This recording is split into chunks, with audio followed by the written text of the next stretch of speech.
जी, अस्सलाम वालेकुम स्टूडेंट्स। उम्मीद करता हूँ आप सब खैरियत से होंगे। Goodbye Mister Chips novel का चैप्टर 5 आज जानने जा रहे हैं हम। इस नावल में चैप्टर 5 के अंदर जो मेजर इवेंट्स हुए हैं पॉइंट्स की शक्ल में आज के इस लेक्चर में आप जानने जा रहे हैं। चैप्टर 5 का जब आगाज़ हो रहा है तो आगाज़ इसका कुछ ऐसे हो रहा है कि मिस्टर चिप्स अपने पाँव की तरफ देख रहे हैं और पाँव से जुड़ी एक बड़ी दास्तान को रिकॉल कर रहे हैं, एक बड़ी दास्तान को, एक बड़े किस्से को याद कर रहे हैं। जैसा कि आपको पता है कि पूरा नावल जो है ये मिस्टर चिप्स एक टीचर जो कि ओल्ड टीचर हैं और रिटायरमेंट के बाद अपनी पूरी ज़िंदगी जो उन्होंने गुजारी है स्पेशली ब्रुकफील्ड में, उसको रिकॉल कर रहे हैं।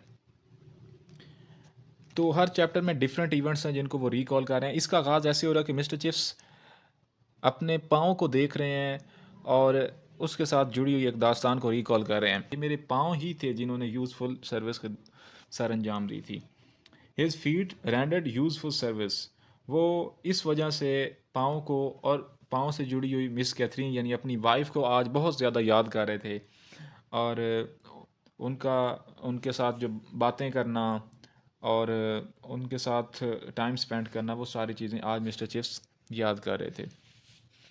मज़ीद वो ग्रेट गेबल पहाड़ पर जब चढ़े थे तो उसकी जो ग्लोरी थी, उसकी जो अज़मत थी, उसको आज भी मिस्टर चिप्स याद कर सकते थे और अभी उनकी आंखों के सामने ही वो नज़ारा था, अगरचे उसके बाद वो उस पहाड़ की तरफ नहीं गए।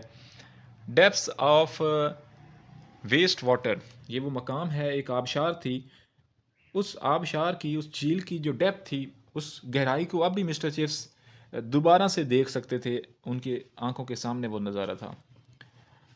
और बारिश के बाद जब ज़मीन धुल जाती है तो एक अजीब सी महक आती है। उस महक को इस वक्त मिस्टर चिप्स री स्मेल भी कर सकते थे और ऐसे महसूस हो रहा था कि जैसे अभी ही बारिश ने फ़र्श को धो दिया और जो मिट्टी से खुशबू महक आ रही है, मिस्टर चिप्स उसे सूंघ रहे हैं।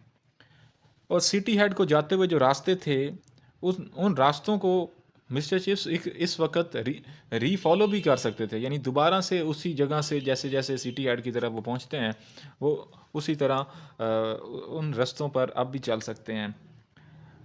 फर्दर इवनिंग में यानी शाम के वक्त मिस कैथरीन के साथ जो उनकी स्ट्रोल्स हुआ करते थे, यानी जो चहलकदमियाँ होती थी, उन चहलकदमियों को भी मिस्टर चिप्स याद कर सकते थे।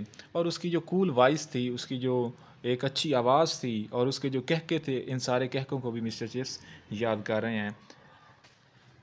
फर्दर जो मिस कैथरीन थी, उनको शुरू शुरू में जब उनकी मुलाकात मिस्टर चिप्स से हुई तो ऐसा महसूस होता था शायद ये कोई सोलिसिटर है। एज के एतबार से, उसकी पर्सनैलिटी के एतबार से मिस कैथरीन ने ये जज किया कि शायद ये कोई सोलिसिटर है, यानी कोई वकील है, डेंटिस्ट है और बिजनेसमैन, या कोई कारोबारी हजरत है, या कोई कारोबार करने वाला इंसान है। ये मिस कैथरीन को ऐसा लगता था, लेकिन लेटर ऑन उसे आइडिया हुआ कि ये तो टीचर हैं। जब उसने बताया, और टीचिंग प्रोफेशन को मिस कैथरीन बहुत ज़्यादा लाइक करती थी, तो इस बुनियाद पर भी उसे पसंद करने लगी। मज़ीद मिस कैथरीन जो थी, ये ज़्यादा हैप्पीएस्ट पर्सन कंसीडर की जाती हैं, यानी बहुत ज़्यादा खुश रहती थी। मिस्टर चेस जो थे, ये ज़रा सीरियस रहा करते थे और इतने ज़्यादा हैप्पी और बहुत ज़्यादा इस तरह की चीज़ों में इन्वॉल्व नहीं होते थे।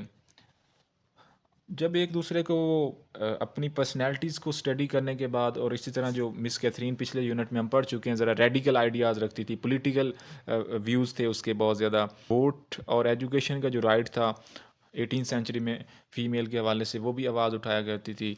बाईसाइकिलिस्ट थी, साइकिल वगैरह भी चलाया करती थी। जबकि मिस्टर चिप्स ज़रा कन्वेंशनल पर्सन थे, इन रेडिकल और मॉडर्न आइडियाज़ को नहीं मानते थे। इसके बावजूद वो एक दूसरे को अपनी पर्सनैलिटी, अपने अखलाक, रवैये और ब्यूटी की वजह से लाइक करने लगे और पसंद करने लगे, एक दूसरे से मोहब्बत करने लगे, जो हम पिछले चैप्टर में चीज़ें पढ़ चुके हैं। तो इस वक्त अब वो मज़ीद एक दूसरे को जब जान रहे हैं, टीचिंग के प्रोफेशन, उसकी पर्सनैलिटी क्या काम करती हैं, ये सारी चीज़ें, तो वो फर्दर प्लानिंग कर रहे हैं। यानी हम शादी के बारे में वो प्लानिंग कर रहे थे कि शादी करेंगे और शादी के बाद हमने क्या करना है अपने फ्यूचर के एतबार से। इस तरह की कुछ जो चीज़ें प्लान करते हैं कपल, वो प्लानिंग कर रहे हैं। इस प्लानिंग के दौरान मिस्टर चिप्स जो हैं वो अपने ऑक्यूपेशनल इश्यूज जो हैं वो उनके साथ शेयर करते हैं कि मेरी कोई डिग्री ज़्यादा अच्छी नहीं है।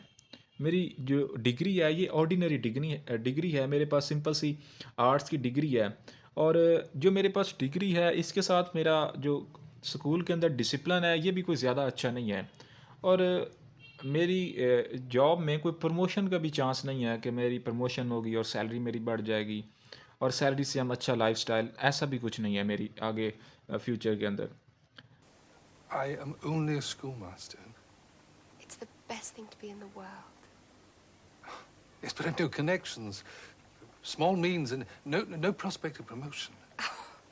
Chips. Dear Chips.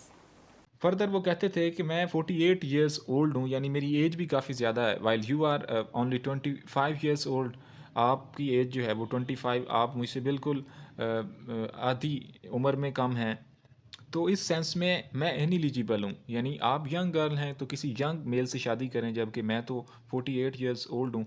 तो इस तरह की इन एलिजिबिलिटी या एडिक्वेसी इन एडिक्वेसी मिस्टर चेस शेयर करते थे उनके साथ, जबकि वो इस चीज़ पर हंसती थी, कह के लगाती थी, और वो कहती थी कि यही तो वो खूबियाँ हैं जिसकी वजह से मैं आपको लाइक करती हूँ, and I want to get marry with you. आपकी जो ये प्योरिटी है, आपका ये जो खालिसपन है, जो आप चीज़ों को बिल्कुल खुल्लम खुला मेरे सामने रख रहे हैं, जबकि झूठ नहीं बोल रहे, फ़रेब नहीं है, ये सारी चीज़ें, इस वजह से वो कहती थी मैं आपको लाइक करती हूँ, इस वजह से मैं आपसे शादी करना चाहती हूँ। और मज़ीद उस प्लानिंग के अंदर, डिस्कशन के अंदर, वो जो लड़की थी यानी कैथरीन थी, उसके पेरेंट्स भी नहीं थे, और वो अपनी एक खाला के पास, आंटी के पास ईलिंग में रहती थी। एक वो जगह है जहाँ से उसकी शादी हुई थी। ठीक है। फर्दर इस चैप्टर के अंदर उनकी लास्ट मीटिंग के बारे में बताया गया है। ये लास्ट मीटिंग बहुत ज़्यादा इंपॉर्टेंट इस सेंस में है क्योंकि इसमें एक लाइन मिस कैथरीन ने बोली है जो बेसिकली आपका ये जो नावल है इसका टाइटल बन बन चुकी है। लाइन थी जी, गुड बाय मिस्टर चिप्स। ये वो लाइन मिस कैथरीन ने जब वो जा रही थी तो उस वक़्त उसने बोली थी, और उसी प्लानिंग के दौरान और डिस्कशन में मिस कैथरीन ने अपने आप को कंसीडर किया कि मैं एक नया स्टूडेंट अपने आप को समझूंगी, जो नया स्टूडेंट जैसे क्लास में आपसे पढ़ने आता, तो इसी तरह मैं भी ऐसा महसूस करूंगी जैसे मैं आपका एक नया स्टूडेंट हूँ, एक नया टर्म स्टार्ट करता मैं इस तरह महसूस करूँगी। मज़ीद वो पूछती थी कि क्या मैं आपको आपके ओरिजिनल नेम यानी चिपिंग से बुलाऊं आपको, या आपको सर कहा करूं, या आपका जो निक नेम है चिप्स ये कहा करूं। तो मिस्टर चिप्स ने कोई ज़्यादा इस चीज़ पर फोकस नहीं किया, उन्होंने कहा जैसे आपकी ख्वाहिश। तो फिर उसने कहा गुड बाय मिस्टर चिप्स। जब My dress. I thought you might like to have it.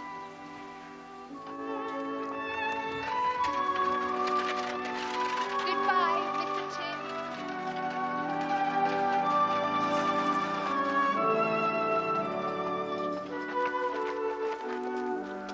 और जिस सवारी पर वो जा रही थी 18 सेंचुरी में, वो बेसिकली जैसे हमारे यहाँ ये तांगा होता है इसी तरह की वो एक पीछे होती है, सीटें लगी होती हैं और आगे जो है घोड़ा चलता है, तो इस तरह करके वो घोड़े की जो क्लॉपिंग की आवाज़ें हैं वो मिस्टर ये सुन रहे हैं।